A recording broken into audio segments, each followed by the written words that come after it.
Colorado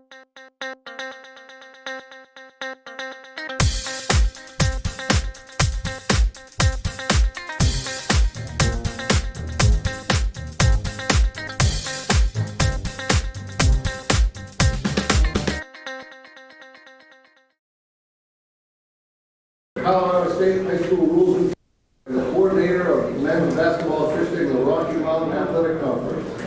He had a tremendous career both on and off the court. He worked numerous state championship games in the high school tournament in Colorado, as well as Division III NCAA conference tournaments. But it's by far, as far as this organization is concerned, his biggest contribution is what he does, he brings to us as a co-coordinator of the preppers. He's had a profound impact on our educational materials, especially the eyeball manual. Every year we do scripts for the You Make the Ruling video, and he never ceases to amaze me with what he observes on plays as far as positioning and making accurate movements. It's a great pleasure to bring to the stage Mr. David Smith.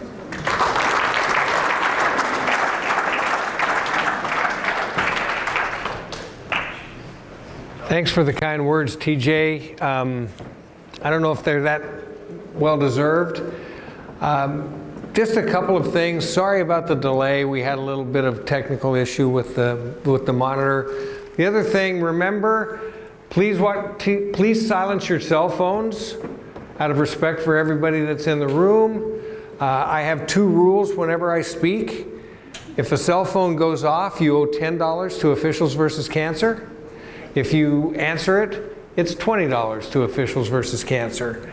With the exceptions of if your wife's having a baby, you have a family emergency, or you're a physician that is called on an emergency. But that aside, we'll go ahead and get started. We're going to talk about a screener or a cutter today. Let me just preface my remarks with, this may not be a topic for first or second year officials in your boards. This might be a little advanced, maybe a 200 level, maybe 300 level, because this happens usually more often in games that are higher level, higher skill levels. So just keep that in mind as we go through this. So I'm going to show you a play here, and I want you to watch this play. Is it legal? Is it not legal? Is it a screener? Is it a cutter? Tell me what you think. Okay, that's kind of what we're going to talk about today, the difficulty of this type of play. So why are we going to talk about it? Offenses today are motion offenses. There's screens everywhere to try to get players open for a try for a goal. These cutters are moving constantly and trying to take advantage of a screen to get open for a try. It's just the way the game is played now. It's played so much differently than when many of us in this room started officiating. So much differently. Defenders defend screens differently. Sometimes they fight over the top of them. Sometimes they go under them. Sometimes they switch. With this increased motion offense and cutting by the offensive players, coupled with the defensive strategies, make it difficult for us because there are multiple variables in each play situation, and none of the variables are always the same. It's not a scientific laboratory. So these plays are complex, and most of the time they're really, really hard. And if we don't see the whole play, we're not very good. So what are we going to try to do today, and what am I going to try to give you to pass along to your members in your local boards? We're going to go through some definitions. We're going to define cutters. We're going to define screeners. We're going to define legal position. Everything that you in this room know. But we need to go through those definitions in order to be able to make accurate rulings and correct rulings on these types of plays. We're going to talk a little bit about what we should watch for. Who should be watching for it? And how do we make that decision, whether that action was legal or illegal? We'll talk a little bit about how we can get better at it. That's the goal. The goal is to get better at it. Everybody to get better at it. And then we're going to just kind of see if we can tie it up in a little bow at the end and wrap it all up. So as we go through our definitions, a cutter is a player that doesn't have the ball, that's moving from one spot on the court to another to try to get open, try to free themselves from their defender. That's the definition of a cutter. We know what a screen is. A screen, with one exception, is a screener must be stationary. The one exception to that rule is the screener and the player being screened moving in the same path in the same direction. Most often that doesn't apply in the situations that we're going to talk about today, when we have to make that decision whether a player is a screener or a cutter. And a screener is a player that legally delays or prevents an opponent from getting to a spot that they want to get to without initiating contact. We're going to reference the IBO Rules Guide today, and we're going to reference also the casebook, the NFHS casebook. Legal position is when a player gets to a spot on the court first without illegally contacting their opponent. If I get to this spot first, it's my spot. I can't be displaced from that spot legally. But the second thing we've got to talk about that's probably the most important rule that we need to consider when we're officiating a basketball game, and that's the incidental contact rule. It's not my philosophy, it's not my judgment, it's my application of the incidental contact rule. And that rule says that some contact is inevitable when you have 10 players moving in a confined space. But that's the rule base that we use to make those decisions. So, what do we watch for when we're trying to officiate this play? Motion offense equals screeners and cutters, constantly. Whether it's a man defense or a zone defense.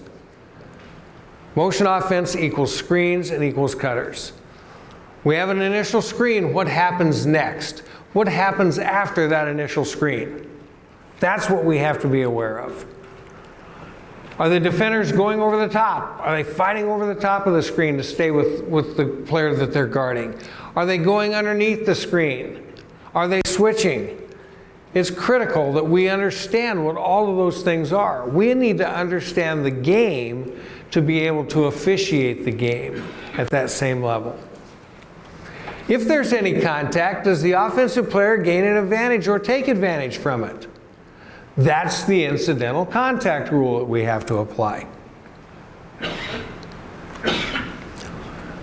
Who's watching? Of course the official whose primary coverage area of the action is taking place is watching. They have primary responsibility for the play. But in this type of play, and we're going to see it throughout the clips that we show, we need to expand our coverage and have secondary coverage. We can expand our PCA if we have no matchups. Expand your area. Help your partner like Kelly talked about earlier today. Know their situation. What direction is the screener coming from? If the screener is coming from the center's primary coverage area, the center is the secondary coverage person. Same goes with the lead. And we have two official plays. We're going to talk about that top-down and bottom-up approach. So here's from the manual, 104 in the manual. This tells us how we're to officiate in a crew of 3, how we're going to officiate screens. And this gives us a little better look at it. The trail is going to take the top down because the ball is in the trail's primary coverage area. The center has no action in their primary coverage area, so they're going to take the bottom-up approach on that screener and defender. We have 4 eyes on the play. We have a much better chance of getting that play right. Equally, we have the same situation where the trail has the on-ball responsibility. Oopsie, what the heck happened there? Okay.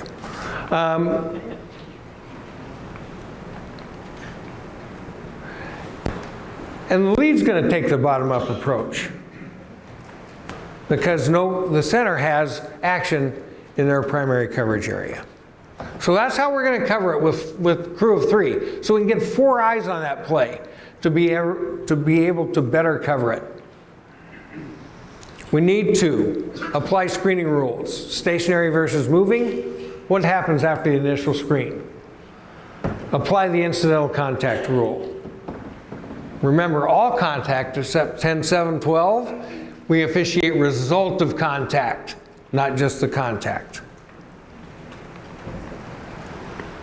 We've gone through the definitions. What are those? These are the keys for us to make an accurate ruling on all these types of plays. We have to understand all of these factors.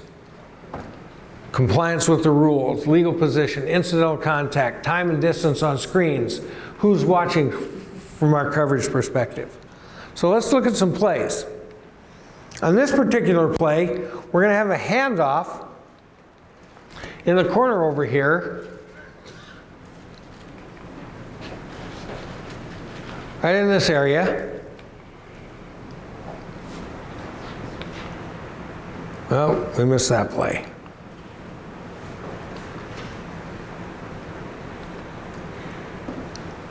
I do not know why that one won't go. But so anyway, we'll go to the next one.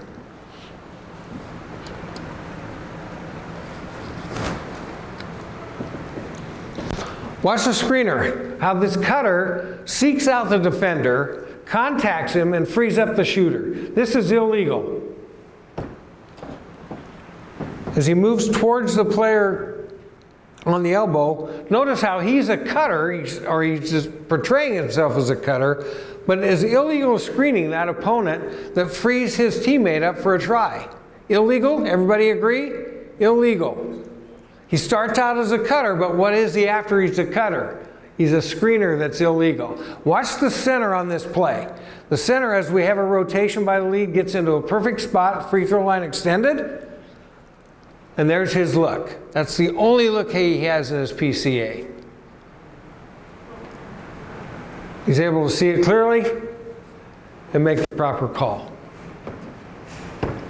This one's a little more difficult. Watch the offensive player on this play in this area as what he does when he screens.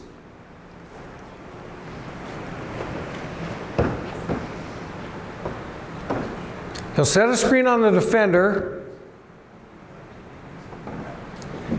So as he transitions, is he a cutter? As he rolls, he appears to displace the defender. He correctly ruled illegal screen, but the defender went under the screen on this particular play. So is that defender now defending the screener that's rolling? Or is he the primary defender trying to get to the shooter? That's what makes this so hard. We have to make that decision. Here's the first play we saw that I showed you when we started the presentation. We're going to watch it. We have a moving opponent, the player that's highlighted. He tries to set a screen, bad screen. Now he's going to roll to the basket to try to help his teammate, but those two players are moving in a path that's going to intersect. So even if number 12 got to that spot first, he got to that spot, he didn't get to the spot first. So we needed to be able to ascertain who gets to the spot first legally, and then who's displaced.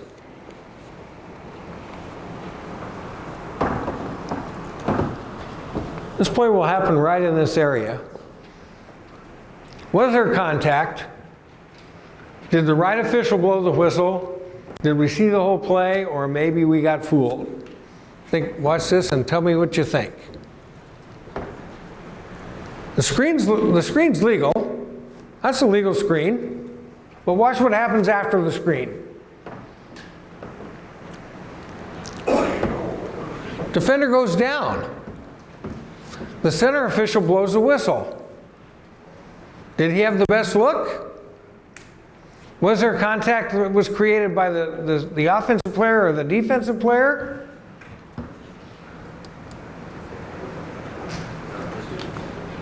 Watch it again. Maybe.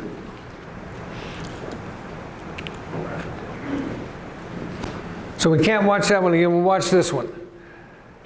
Watch the screener. Again, is the defender in legal guarding position? Was he chasing?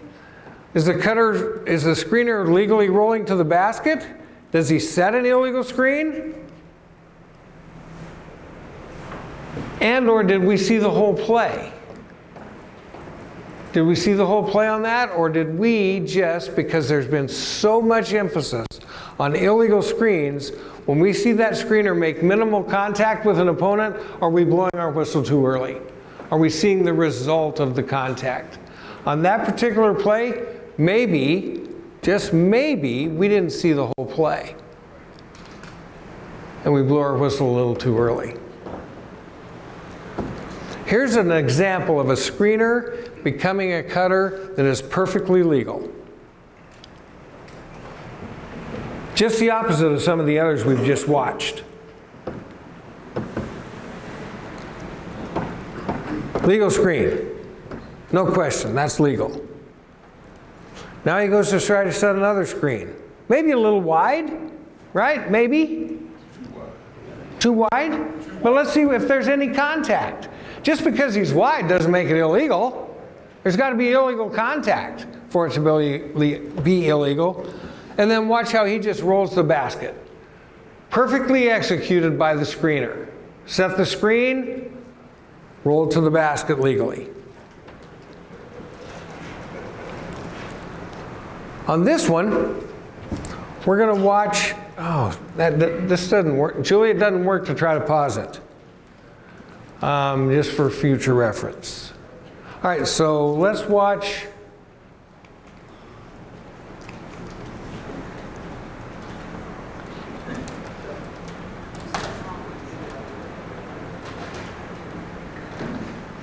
Okay. Watch the screen. Watch this action here. Watch the screener number that's highlighted. He sets a screen on number 30's primary defender. Watch what he does afterwards. Okay, there's a screen. Is he a screener or a cutter now? That's the question. The trail official has to see the whole play on this. Now he rolls to the basket. Now who's the defender defending? The primary guy? If number 30 White would have attempted a try after that initial contact as the screener moved into his primary defender, that's a foul. That's an illegal screen. But if number 30 didn't take advantage of that and passed the ball to a teammate, now we have a rolling situation with a new defender. So we've got to see the whole play. We can't just officiate that initial contact. Make sense? Make sense?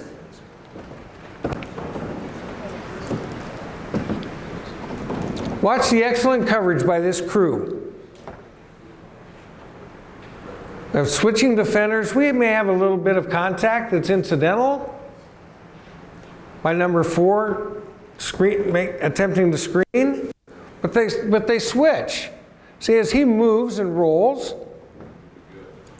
we got perfect coverage on that play, right?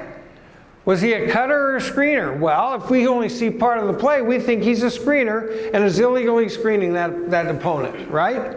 But if we see the entire play and everybody is watching what they're supposed to watch, then we can ascertain and judge that play as to be incidental contact, and we have switching defenders. And we just play on. We don't have a game-interrupting whistle. We want to avoid game-interrupting whistles. All right, screener or cutter. This one's a little more difficult. But it's a similar play as the one we watched in the last clip. Watch 11. Okay, right there we have a little contact. The center's in perfect position to see the play. Is it a foul? Let's watch. Is it? He contacted him for sure. But the defender was able to maintain a guarding position, so this is what makes it so hard. Some people in the room say foul. How many say foul? How many say incidental contact? How many want to see what happens to the rest of the play before we make that decision? Okay? See how hard it is? It's difficult. But we had pretty good coverage on the play. Pretty good coverage. Now, typically we don't have the situation on a play that is a screener or a cutter in the lead's primary coverage area. It usually happens between the center and the trail. This one's a little bit different. But again, it illustrates the point. Do we have a screener or do we have a cutter? So we're going to watch number 14. He's rolling to the basket. He's a cutter, right? At this point, he's a cutter, and he's going to post up. But does it change? Does his status change now? Did he screen number 25 to prevent him from being able to secondarily defend that shooter? Or was he just rolling to the basket? Difficult, right? Difficult. How many people have seen that called an illegal screen? Be honest. Some people have seen that called an illegal screen. In some cases, it might be an illegal screen. That's what makes it tough. That's what makes this play hard. It can happen anywhere. We got to be ready for it. Can it happen in transition with players just running down the floor? Let's watch this one. Watch the player in gold that's circled. Watch what he does. He's just in transition, right? Just running down the floor to get in his offensive position. There's the defender. Watch what happens. Was this correctly ruled an illegal screen? He contacted the defender. So we have to make the decision. Was he stationary? No. Was he moving in the same path and direction as the player he screened? No. Did he give the player being screened time and distance? No. So that's an illegal screen, even though it appears that the player is just in transition running to his position on the floor. So it can happen anytime, anywhere. Don't let the disguise fool you. This player that sets the illegal screen disguises it very well that he's a cutter moving to the basket.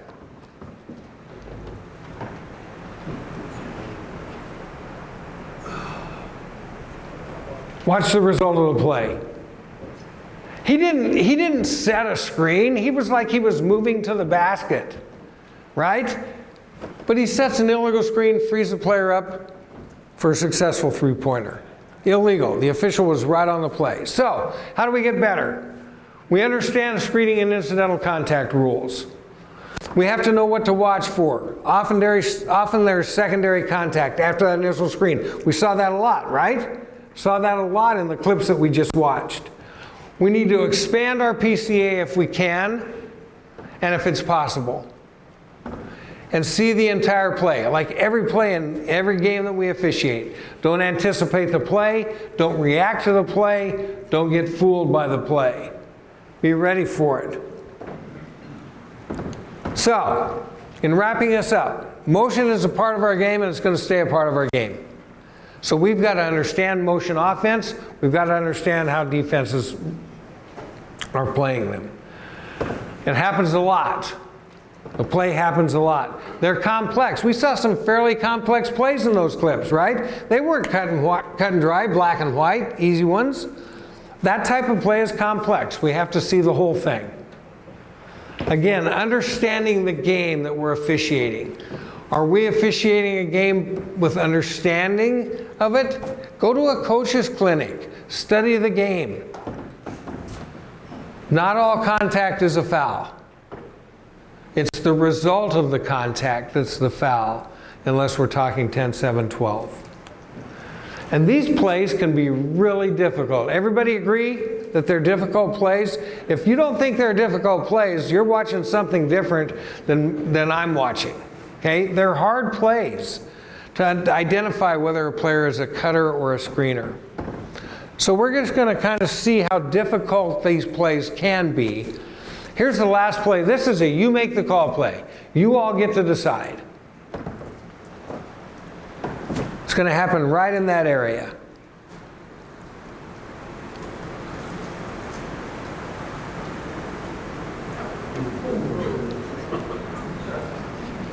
Who says illegal screen?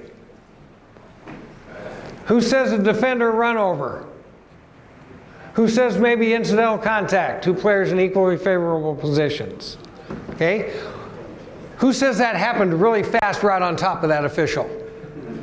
Everybody in the room's hand should go up, right? That's hard. That's hard. All right, from this presentation, regardless of whatever you might have learned, and hopefully we learned a little, there's two things that you have to remember. And you've heard me say this before. If you're over 50 years old and you don't know what your PCA is, you better find out. It's a simple blood test, doesn't hurt you at all, okay? If you know somebody that's 50 that doesn't know their PSA, you tell them to find out what their PSA is. Secondly, if you're over 50 or your family has a history of colon cancer, get a colonoscopy. And why do I say that? Why do I say remember these two things?